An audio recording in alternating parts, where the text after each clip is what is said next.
Hi there, Sanmunani Mulweni. Welcome to Fix Channel. If you're new here, please subscribe before the end of the video. If returning, thank you for love and support. I appreciate you. Uthando nesithembu, uMangwabe noBaba uMsileko.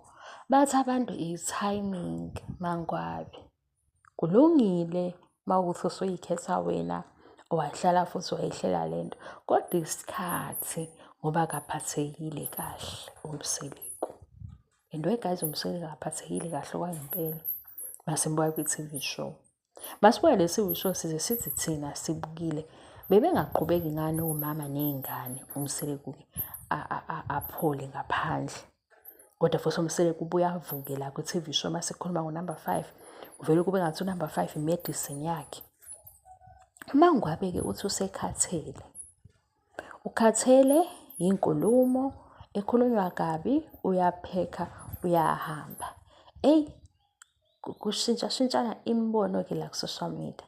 Mina nje into engithusile ile yokuthi kanti lezi zinto ubaba uMsileko abezisho ngoMangwabe ubesuke eqinisile noma into abayixoxile njengo-husband and wife ukuthi ishow izohamba kahle ibe yi-success, izotrenda makwenzeka u-1, 2 no-3 ukuze uMsileko abe nesikhathi la eselungisa khona zonke lezi zinto ayezisho namagama akhe because nalokho kuzobe kusayingxenye yeshow.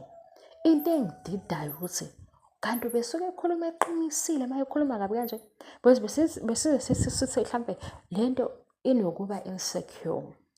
Mhlambe lento inempi yokuthi waba nokuthi ngekamshade onengane wajike wamshada waseyamthanda manje ikhona into ebuye imenze alwe nalesinqumo asithathayo. Manje ngididekile ukuthi ubevele embiza ngamagama amabi kanje kuyiqiniso. Kuningi guys sisazo breaker down sichaze kodwa nje indaba efana naleyo ubuyungazi ukuthi uyithathe kanjani. Iyashayisana ke imboni yabantu ukuthi kodwa uMangwabe uyamqedela phela manje. Leyasenza nje uyamqedela umqeda amandla.